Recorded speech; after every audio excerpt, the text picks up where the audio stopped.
నం చతుర్భుజం ప్రసన్నవదనం ధ్యాయేత్ సర్వవిఘ్నోపశాంతయే. గురుర్బ్రహ్మా గురుర్విష్ణుః గురుర్దేవో మహేశ్వరః. గురుః సాక్షాత్ పరం బ్రహ్మ తస్మై శ్రీగురవే నమః. వ్యాసాయ విష్ణురూపాయ వ్యాసరూపాయ విష్ణవే నమో వై బ్రహ్మనిధయే వాసిష్ఠాయ నమో నమః. కూజంతం రామ రామేతి మధురం మధురాక్షరం ఆరుహ్య కవితాశాఖాం వందే వాల్మీకికోకిలం. శ్రుతిస్మృతిపురాణానాం ఆలయం కరుణాలయం నమామి భగవత్పాదశంకరం లోకశంకరం. వాగర్ధావివ సంపృక్తౌ వాగర్ధప్రతిపత్తయే జగతః పితరౌ వందే పార్వతీపరమేశ్వరౌ. సూక్తిం సమగ్రయతున స్వయమేవ లక్ష్మీః శ్రీరంగరాజమహిషీ మధురైఃకటాక్షైః. వైదగ్ధ్యవర్ణగుణగుంభనగౌరవైర్యాం కండూలకర్ణకుహరాः కవయోధయంతి.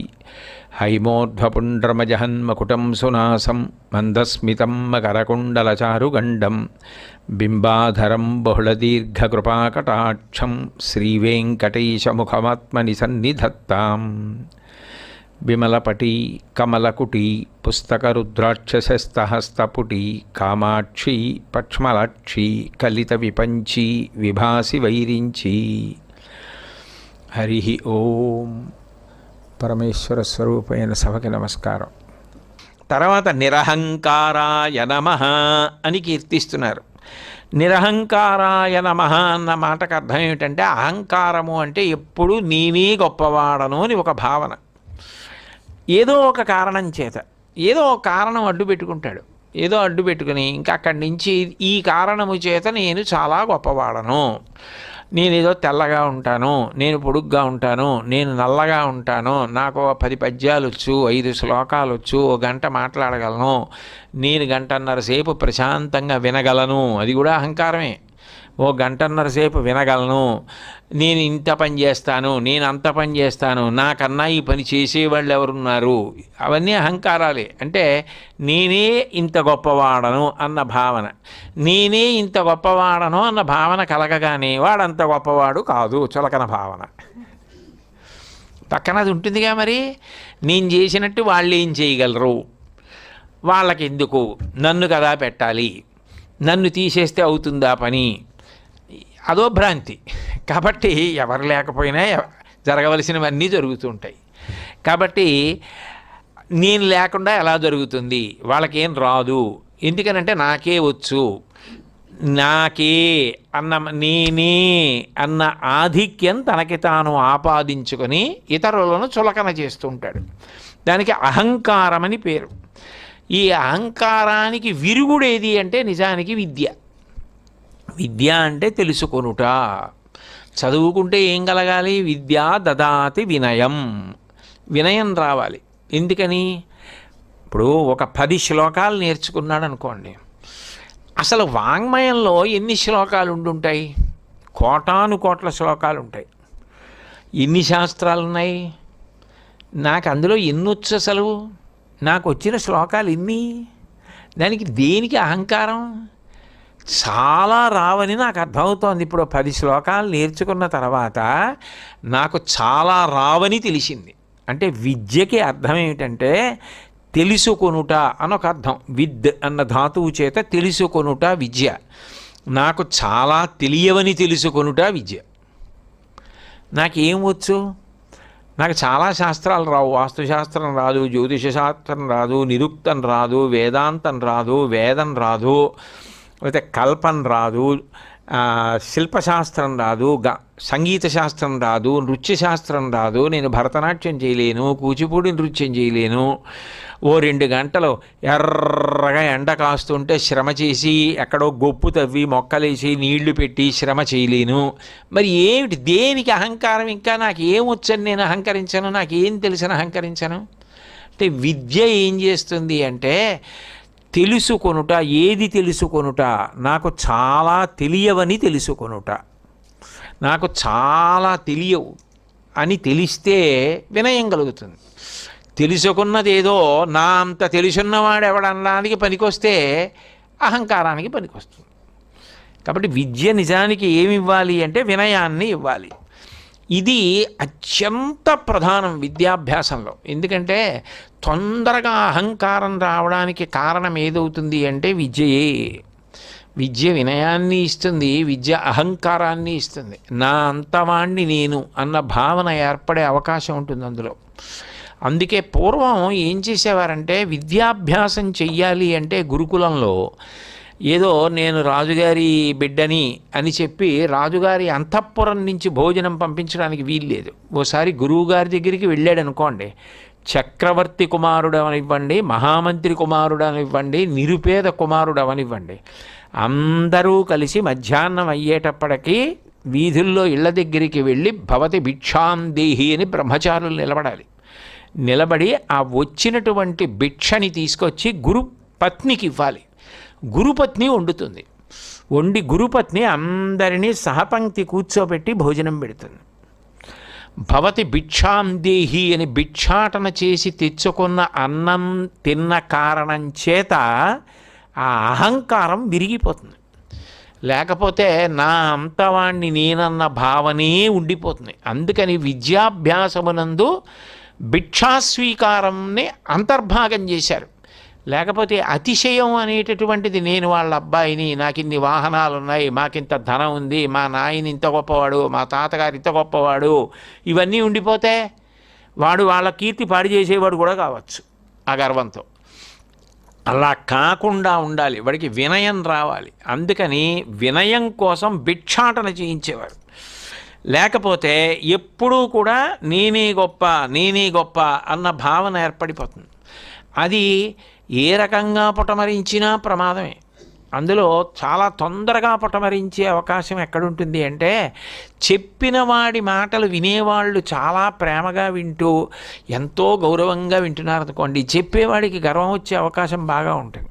ఎందుకంటే సాధారణంగా ఎవరైనా ఏమైనా చెప్తున్నారనుకోండి, ఓ నిమిషమో 2 నిమిషాలో మాట్లాడనిచ్చి తర్వాతి క్షణంలో ఏం చేస్తారంటే, ఉండండి చెప్తాను నేనేమనుకుంటున్నానంటే అంటే నువ్వేమనుకుంటున్నావు అని ఎవరన్నా అడిగారా? అడగలేదు. అయినా నేనేమనుకుంటున్నానంటే అని మాట్లాడేస్తాడు.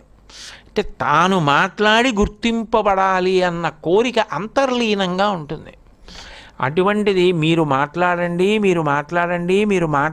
అని అడిగారు అనుకోండి, ఆయన మాట్లాడడానికి వస్తే అందరూ ఎంతో క్రమశిక్షణగా ఎంతో శ్రద్ధతో వింటున్నారనుకోండి, అప్పుడు ఆయనకి కొన్నాళ్ళు అయిన తర్వాత ఏమనిపిస్తుందంటే, చూసావా నేను ఎంత బాగా చెప్పగలనో, ఇంతమంది నేను చెప్తే వింటారు అనిపిస్తుంది. అతిశయానికి అదో కారణం అవుతుంది. అందుకని గురువుకి కూడా ఒక్కొక్కసారి అహంకారం కలుగుతుంది. అందరి గురువులకి నేను చెప్పట్లేదు, నా బోటిగాడు ఉన్నాడు అనుకోండి, అటువంటి అహంకారం కలుగుతుంది. రామకృష్ణ పరమహంస అందుకే ఒక ఉదాహరణ చెప్తుండారు. ఒక గురువుగారికి పాలు తీసుకొచ్చేవాడు ఒక వ్యక్తి. ఏరా నువ్వు ఇంత ఆలస్యంగా వస్తున్నావు, నాకు అభిషేకానికి ఆలస్యం అవుతోంది అన్నారు గురువుగారు. ఆ మర్నాటి నుంచి అతను చాలా తెల్లవారగట్టు వచ్చేసేవాడు. ఎలా వస్తున్నావు రా అని అడిగారు. గురువుగారు మీ మీద ఉన్న భక్తితో మీ పేరు తలుచుకుని పడవ కోసం ఎదురు చూడకుండా నది మీద నడిచి వచ్చేస్తున్నాను అన్నాడు. ఇటు నా పేరు చెప్తే ములగట్లేదా అన్నాడు. లేదు గురువుగారు, మీ పేరు చెప్పి అడుగు తీస్తే మీ పేరు, అడుగు వేస్తే మీ పేరు, మా గురువుగారు అంటున్నాను, వచ్చేస్తున్నాను అన్నాడు. ఓ నేను ఇంత గొప్పవాడిని అనమాట అనుకున్నాడు గురువుగారు. అనుకుని ఆ శిష్యుడు వెళ్ళిపోయిన తర్వాత ఈయన కూడా నేను నేను నేను అంటూ అడిగేసి మునిగిపోయాడు. నేనంటే ప్రమాదం కదా, అహంకారం కాదు. నేను నాది అహంకారం మమకారం. నేననేటప్పటికీ ఆయన మునిగిపోయాడు. మా గురువుగారు అన్న శిష్యుడు తేలుతూ వెళ్ళిపోయాడు నీటి మీద. పరమహంస చెప్తుండేవారు ఆ కథ. కాబట్టి ఇప్పుడు ఒక్కొక్కసారి ఒక్కొక్క అనారోగ్యం వస్తుంది శరీరానికి. వచ్చినప్పుడు ఆ అవయవానికి కొంచెం ఇబ్బంది వస్తుంది, ఆ ఇంద్రియానికో. కళ్ళల్లో ఏదో ధూళికణం పడింది అనుకోండి, పడితే కన్ను అంత బాగా కనపడదు. చెవిలో ఏదైనా తేడా చేసిందనుకోండి, చెవి నిప్పెడుతుంది. ఒకేసారి ఏదైనా అనారోగ్యం వచ్చి కళ్ళు కనపడక, చెవులు వినపడక, మాట వదిలిపోయి, ఎవరు చెప్పింది అర్థం కాక ఆ స్థితికి వెళ్ళిపోవాలంటే వచ్చే పెద్ద జబ్బు ఏదంటే గర్వమే అన్నాడు ప్రహ్లాదుడు. గర్వమన్న వ్యాధి ఒకటి వస్తే గర్వమేపార కన్నులు కానరావు, ఎవరెంతటి వాళ్ళు కనపడదు. అంటే భౌతిక నేత్రంతో చూస్తాడు, కానీ వారు గౌరవనీయులన్న భావన ఉండదు. ఏంటి అన్నట్టు ఉంటాడు. గౌరవమే చెవులు గర్వమేపార కన్నులు కానరావు, చెవులు వినరావు చిత్తంబు చిక్కుపడును. చెవులు వినరావు, ఆయన చెప్పేది ఏంటి, నేను వినేది ఏంటంటాడు. చెవులు వినరావు చిత్తంబు చిక్కుపడును. ప్రతిదానికి వాడా అంటాడు, ఆయన అనడు, వాడా అంటాడు. ప్రతి వారిని ఏకవచన ప్రయోగమే. కాబట్టి చిత్తంబు చిక్కుపడును, మరచు నీ సేవలన్నీయు మహిమమాన్పి మేలు చేసి తిని మేటి మెరసూపి అంటాడు. బలిచక్రవర్తి ఐశ్వర్యం తీసేస్తే ఈ గర్వం ఉందే, అది ఆఖరికి భగవంతుడి దగ్గర కూడా తలవంచనివ్వదు. నేను తలవంచడం ఏమిటనిపిస్తుంది. అంటే అంత అతిశయ భావం ఏర్పడిపోతుంది. దానివల్ల ఏమిటి పొందుతాడు అంటే ఏమీ పొందకుండా పోతాడు. అంటే అత్యంత ప్రమాదకరమైనటువంటి లక్షణములలో ఒకటి ఏది అంటే గర్వం. భగవంతుడు అంటాడు, నిజానికి ఇది గెలిచి నా దగ్గర నిలబడ్డవాడు ఉంటాడే, నేనెంతటి వాణ్ణి అన్న భావన జీర్ణమైన వాడు ఉంటాడే, నేనింతవాణ్ణి అనకుండా నేనెంతవాణ్ణి అన్నవాడు ఉంటాడే, వాడు నాకు కావాలి. నేనంటూ అవతారం తీసుకుంటే, నేనంటూ పరిగెడితే ఎవరి కోసం పరిగెడతానంటే, ఎంతవాడిని నేను చేసినా నేనెంతవాడిని అన్నవాడి కోసం పరిగెడతాను. నేనింత చేసేటప్పటికీ నేను అంతవాడిని అన్నవాడు ఉంటాడే, వాడంటే నాకు పరమ అసహ్యం అన్నాడు. ఆయనే మాట్లాడుతూ భాగవతంలో విత్త వయో రూప విద్యా బలైశ్వర్య కర్మ జన్మంబుల గర్వముడిగి ఏకవిధముల విమలుడై ఎవ్వడుండు వాడు నా కొరకు రక్షింపవలయువాడు అన్నాడు. విత్త గర్వం ఏర్పడడానికి డబ్బు ఉందని గర్వం, వయో నేను ప్రాయంలో ఉన్నానని గర్వం, రూప నేను బాగుంటానని గర్వం, విత్త వయో రూప విద్య నాకు విద్య ఉందని గర్వం, బలం ఉందని గర్వం, ఐశ్వర్యం ఉందని గర్వం, నేను ఫలానా చోట ఫలానా వారింట్లో పుట్టాను కాబట్టి నేను గొప్పవాణ్ణని గర్వం. కాబట్టి విత్త వయో రూప విద్యా బలైశ్వర్య కర్మ జన్మంబుల గర్వముడిగి ఏకవిధమున విమలుడై ఎవ్వడుండు. ఈ రకాలైన గర్వాలన్నీ వదిలిపెట్టేసి, ఇవన్నీ నేను ఇచ్చినా కూడా అవన్నీ తనవి అన్న గర్వం లేకుండా పరమసామాన్యుడిలా పరమ ప్రేమతో అందరితో కలిసిపోయి ప్రేమతో ఉంటాడే, వాడు నా కొరకు రక్షింపవలయువాడు. అలాంటి వాణ్ణి నేను రక్షించడం ప్రతిజ్ఞగా పెట్టుకున్నాను. ఎందుకనంటే వాడు నిజమైన భక్తుడు. వాణ్ణి రక్షించకపోతే అసలు నేనున్నానని నమ్మరు. నేను ఉన్నానని లోకం నమ్మాలంటే అదిగో వాణ్ణి రక్షిస్తే నేను ఉన్నానని నమ్ముతారు. అందుకని వాడు రక్షించమని నన్ను అడగడు. రక్షించకపోతే నేనున్నానని నమ్మరని నేను పరిగెడతాను. కాబట్టి నా ఉనికికి ఆయన కారణమయ్యాడు, అంత గొప్పవాడంటారు. కాబట్టి ఆ అహంకార పరిత్యాగము గొప్పది. అహంకారం జీవితంలో ఎప్పుడూ అంటకుండా ఉండడం అంత చిన్న విషయం ఏం కాదు. ఎప్పుడో అప్పుడు ఎవరైనా నా అంత వాడిని నేనంటాడు. ఏదో విజయం సాధించినప్పుడు ఎప్పుడో అప్పుడు నేను ఇది చేశానండి, నాకు ఇంత పేరు వచ్చిందండి, ప్రఖ్యాతం ఏదో అంటాడు, అనకుండా ఉండడు. కానీ తన జీవితం మొత్తం మీద అటువంటి అతిశయ భావము చూపించని వారెవరు అంటే శంకరులు. అందుకే పాత్రత కలగాలి అంటే అహంకారం పోవాలి. వచ్చిన గొడవ ఏమిటంటే వినయం రావాలి అంటే పెద్దల దగ్గరే తెలుసుకోవాలి. అహంకారం రావాలి అంటే ఏమీ ఉండక్కర్లేదు, నాకేమీ లేదండి అని ఒకటికి అహంకారం. అదేమిటి మీకెందుకండి అహంకారం అంటే, వాడే అది ఉందని ఏడుస్తున్నాడు, వీడు ఇది ఉందని ఏడుస్తున్నాడు, నాకు ఏడవడానికి ఏమీ లేదండి, నేను ఎందుకంటే ఒకటి దగ్గర తలంచాలి, నేను అడిగితే కదూ అంటాడు. వాడికి ఏమీ లేకపోవడమే వాడు అహంకారానికి కారణం. అహంకారం పొందాలనుకోవాలి కానీ దానికి కారణం ఏమిటండి, వాడిని సృష్టించుకుంటాడు, సృష్టించుకుని అహంకరిస్తాడు. వినయంగా ఉండడం గొప్ప. కాబట్టి శంకర భగవత్పాదులు మనం చెయ్యవలసిన ప్రార్థన అంటే అన్ని సందర్భాలలోనూ కూడా ఇంకా భగవంతుణ్ణి కేవలం నాకు ఈ కోరిక తీర్చు అని మాత్రమే ప్రార్థన చేయవలసిన అవసరం ఉండదు. ఎందుకంటే అవసరం కోసం భగవంతుడిని ప్రార్థించద్దని భగవంతుడు ఎప్పుడూ చెప్పలేదు. ఆర్తో జిజ్ఞాసురర్థార్థి జ్ఞానీచ భరతర్షభ అన్నాడు. చతుర్విధా భజంతే మాం జనా సుకృతినోర్జున. వాళ్ళు సుకృతులయా అన్నాడు. పైగా నన్ను అడిగిన వాళ్ళు పుణ్యాత్ములు. ఎందుకంటే నేను ఉన్నానని నమ్మి కదా నా దగ్గరికి వచ్చి అడిగారు. అంటే వాళ్ళకి నేను ఉన్నానని నమ్మకం ఉంది కదా, వాళ్ళు గొప్పవాళ్ళు. అడగవలసిందే. కానీ అడగవలసినవి అన్ని వేళలా భౌతికమైన అవసరములే కాదు, నీ జీవుడి ఉన్నతికి ఏవి కావాలో అవి నువ్వు భగవంతుణ్ణి అడగాలని పారమార్థికమైన ప్రార్థన ఒకటి ఆయన మనకిచ్చారు శంకరాచార్యులు వారు. అసలు నిజానికి మనుష్య జన్మ ఎత్తిన ప్రతి వాడు ప్రతిరోజు భగవంతుడి దగ్గర చెప్పవలసిన ప్రార్థన అది. దాన్నే షట్పది అంటారు. అందులో ప్రారంభం చేస్తూనే అవినయమపనయ విష్ణో అంటారు. అవినయమపనయ విష్ణో దమయమనః శమయ విషయ మృగతృష్ణాం భూతదయాం విస్తారయతారయ సంసారసాగరతః అని. అందులో అవినయమపనయ విష్ణో, అహంకారం ఏ ప్రయత్నం లేకుండా నాంత నాకుగా వచ్చేసింది. ఈ అహంకారాన్ని తీసేయి. అహంకారం తీసేస్తే కొత్తగా ఇవ్వక్కర్లేదు, వినయమే ఉంటుంది. కానీ ఇది వచ్చేసి అడ్డుపడిపోతుంది అన్నింటికి. ఈ అహంకారం వల్ల ఏమవుతోందంటే నేను పొందవలసిన ఉన్నతి పొందలేకపోతున్నాను. కాబట్టి స్వామి ఈ అహంకారాన్ని నా నుంచి తొలగించు అని అవినయమపనయ విష్ణో అని ప్రార్థన చేస్తారు. మీరు శంకరాచార్యుల వారి యొక్క జీవితాన్ని, శంకరాచార్యుల వారి వాంగ్మయాన్ని పరిశీలనం చేస్తే ఈ వినయానికి ఆయన వేసినంత పెద్ద పీట, ఆయనకున్న నిరహంకార స్థితి స్ఫుటంగా కనపడుతుంది.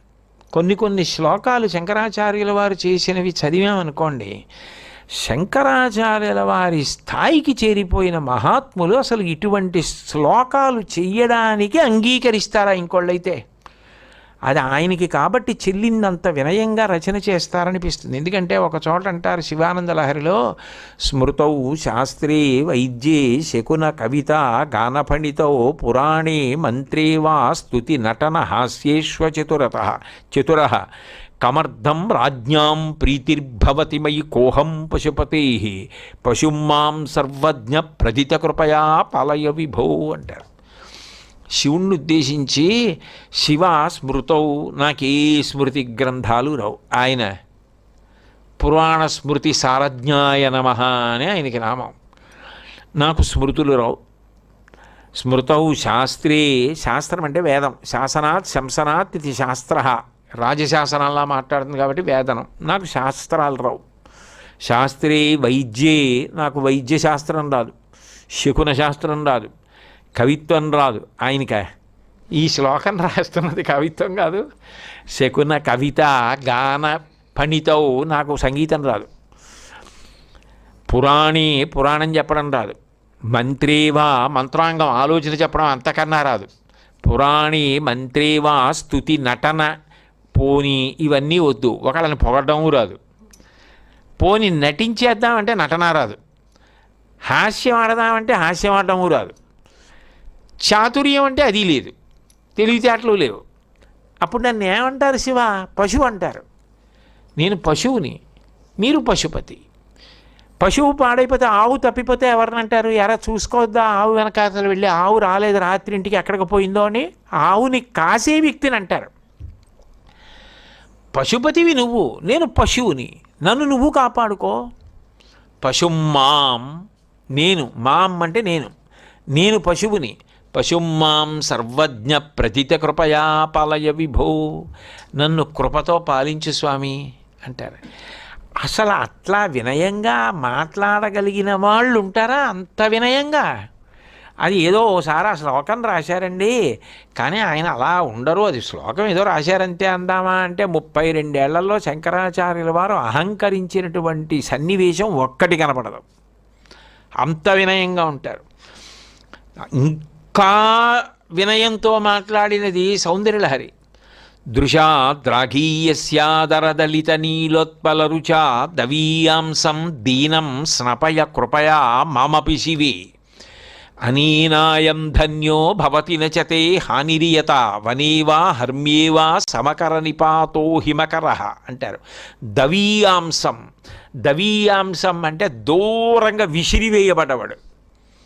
ఎందుకని అంటే వీడు పనికి మాలినవాడు, వీడు ఎందుకురా వీడు అని వీడిని దూరంగా పెట్టండి.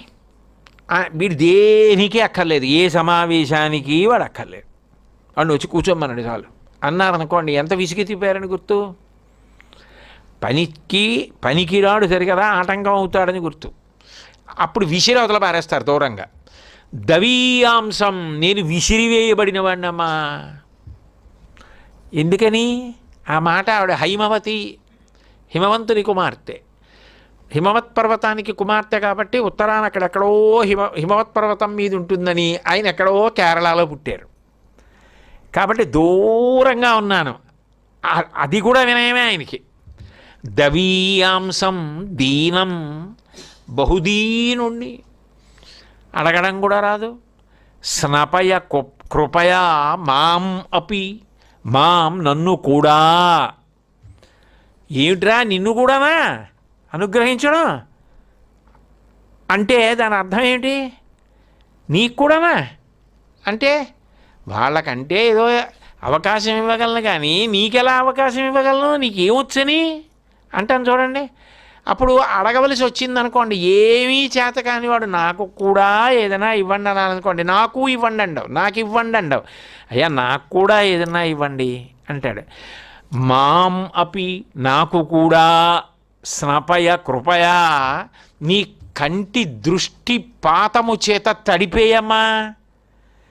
వనేవా హర్మ్యేవా, అరణ్యంలో నీ చూపు పడితే అరణ్యం కృతజ్ఞత చెప్పిందా, హర్మ్యం మీద పడితే హర్మ్యం కృతజ్ఞత చెప్పిందా?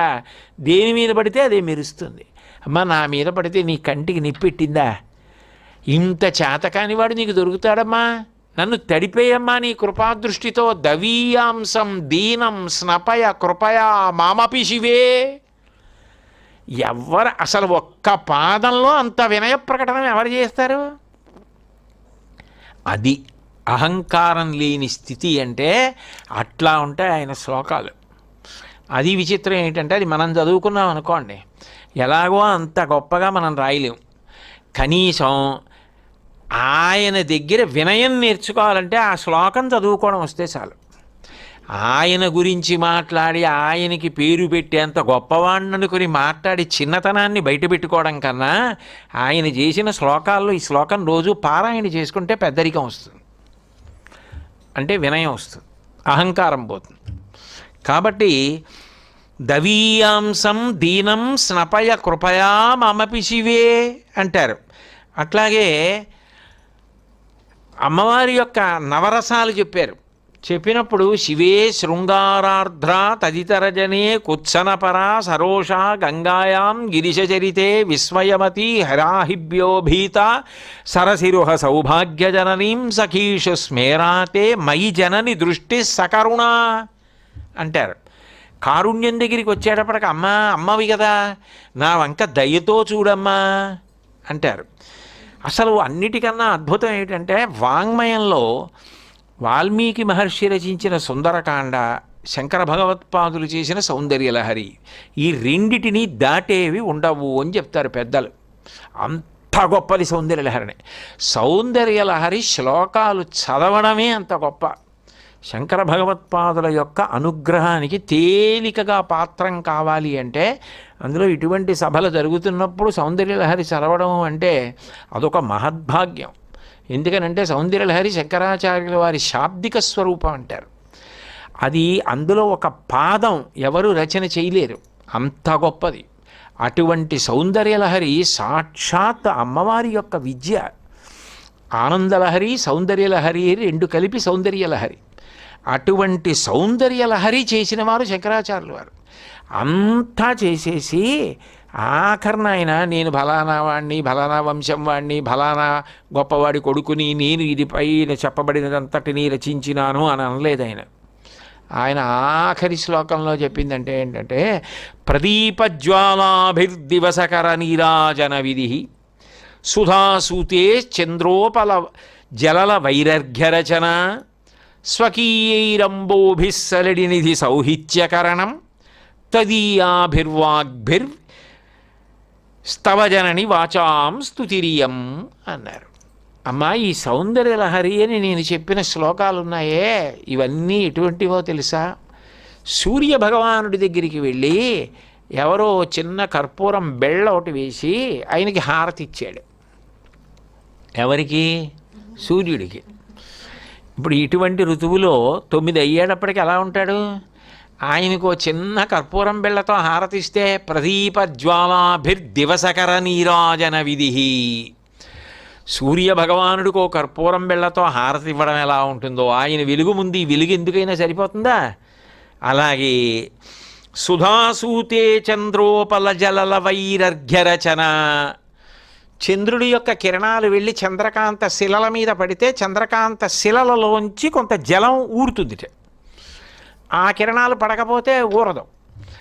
అలా వచ్చినటువంటి చంద్రకాంత శిలలలోని నీరు తీసి చంద్రుడికి అర్ఘ్యం ఇచ్చినట్టు. అప్పుడు ఎవరికి ఇచ్చావు? కొత్తగా తెచ్చిందేం లేదు. కాబట్టి సుధాసూతే చంద్రోపల జలల వైరర్ఘ్యరచన స్వకీయైరంభోభిస్సలినిధి సౌహిత్యకరణం. రామేశ్వరం వెళ్ళినప్పుడు ఏం చేస్తారు? సముద్ర జలాలు తీసి సముద్రుడికి అర్ఘ్యం ఇస్తారు. సముద్రంలో నుంచి ఆ నీళ్ళే తీసి ఆయనకే అర్ఘ్యం. చాలా చోట్ల పవిత్ర జలాల్లో స్నానం చేసినప్పుడు ఏం చేస్తాం? అందులో నీళ్ళే తీసి అర్ఘ్యం ఇచ్చేస్తూ ఉంటాం, మళ్ళీ అందులో పడిపోతూ ఉంటాయి. సముద్ర జలాలు సముద్రుడికి అర్ఘ్యం ఇచ్చినట్లు తదీయాభిర్వాగ్భిస్తవ జనని, వాక్కులకు తల్లివి వాగ్దేవి నువ్వు నువ్విచ్చిన వాక్కులతో నీకు స్తుతి చేశానమ్మా. నా గొప్ప ఏమీ లేదు. తవ జనని వాచాం స్తుతిరియం. ఇయం, ఈ స్తుతి నువ్విచ్చిన వాక్కులే. నీ చేసింది ఏమిటంటే పెరట్లో ఉన్న మొక్కలోంచి ఒక కొమ్మ కోసి తెచ్చి వీధిలో పాతాను. వీధిలో అది బాగా కనపడుతుంది కదా, అబ్బా ఎంత బాగా పాతారో, ఎంత మంచి మొక్కో, ఎవరు పాతారో అని నాకు కీర్తి వచ్చింది. అమ్మా, అది నాది కాదు, పెరట్లో మొక్క కొమ్మ నేను ఇక్కడ పెట్టాను. నువ్వు ఇచ్చిన వాక్కులతో నిన్ను స్తుతించాను. ఇంత వినయంగా అసలు ఎవరైనా పూర్తి అటువంటి సౌందర్యలహరి చేసి, ఏదో చిన్న పుస్తకం రాశాననుకోండి నాలాంటి వాడిని, అయ్యి బాబాయ్ దాని మీద నేను ఇలా వంకర తిరిగిన చిత్రపటం, ఇలా తిరిగిన చిత్రపటం అన్ని వేసుకుంటాను. ఆయన ఆఖరి శ్లోకంలో చెప్పింది అది. అంటే నేను వేసుకున్నా వేసుకోకపోయినా ఎవడన్నా వేస్తే మాత్రం నేను వేసుకున్నాను అనుకోకండి, అలాంటివి తెలిసిందా? కాబట్టి ఆయన యొక్క నిరహంకార స్థితి, శంకర భగవత్పాదుల యొక్క నిరహంకార స్థితి, ఆయన యొక్క వినయం, అంతటి జగద్గురువు ఆయన ప్రవర్తన, ఆయన వినయం చూస్తే చిచి మనం దేనికిరా ఈ అహంకారం అని చెప్పి జీవితంలో ఎక్కువ బాధపడవలసిన సందర్భం ఏమైనా వస్తే అహంకారంతో ప్రవర్తించింది గుర్తొస్తే బాధేస్తుంది. మనకి ఎందుకు అంత అహంకారం ఉంటుంది, ఎందుకు మనం వినయంగా ఉండలేకపోతున్నాము అని బాధ కలుగుతుంది. మంగళాశాసనపరై మదాచార్య పురోగమై సర్వైశ్చ పూర్వైరాచార్యై సత్కృతాయాస్తు మంగళం. మంగళం కోసలేంద్రాయ మహనీయ గుణాత్మనే చక్రవర్తి తనూజాయ సర్వభౌమాయ మంగళం. ఉమాకాంతాయ కాంతాయ కామితార్థప్రదాయినే శ్రీగిరీశాయ దేవాయ మలినాథాయ మంగళం. సర్వం శ్రీ ఉమామహేశ్వర పరబ్రహ్మార్పణమస్తు. స్వస్తి.